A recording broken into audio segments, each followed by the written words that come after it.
ഇന്ന് ഞാനിവിടെ ഉണ്ടാക്കാൻ പോകുന്നത് തക്കാളി മെഴുക്കുവരട്ടിയാണ്. ഇത് വളരെ എളുപ്പത്തിൽ ഉണ്ടാക്കാൻ പറ്റുന്ന ഒരു കറിയാണ്.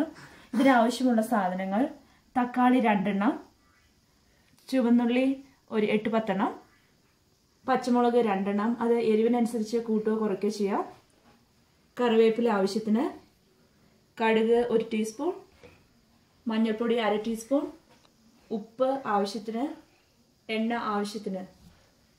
ആദ്യം തന്നെ ചൂടായ പാനിലേക്ക് ആവശ്യത്തിന് എണ്ണ ഒഴിക്കുക. എണ്ണ ചൂടായി കഴിയുമ്പോൾ അതിലേക്ക് കടുകിട്ട് പൊട്ടിക്കുക.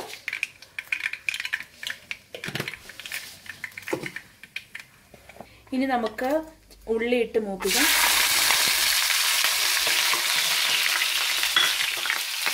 ഇതിലേക്ക് പച്ചമുളകും കറിവേപ്പില ഇടാം.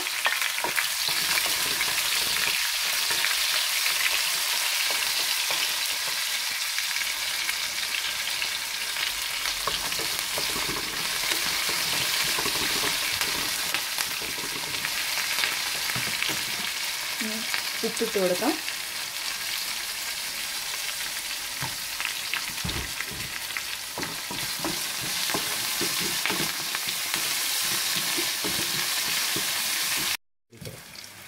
ഇനി ഉള്ളി മൂത്ത് കഴിയുമ്പോൾ അതിലേക്ക് 1/2 ടീസ്പൂൺ മഞ്ഞൾപ്പൊടി ഇടുക. പൊടിയുടെ പച്ചമണം മാറിക്കഴിയുമ്പോൾ അതിലേക്ക് തക്കാളി ഇട്ട് നമുക്ക് വേവിക്കാം.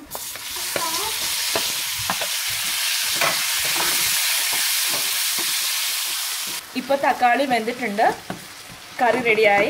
ഇത് ചൂടൻ ചോറിൻ്റെ കൂടെ നല്ല രുചിയാണ്.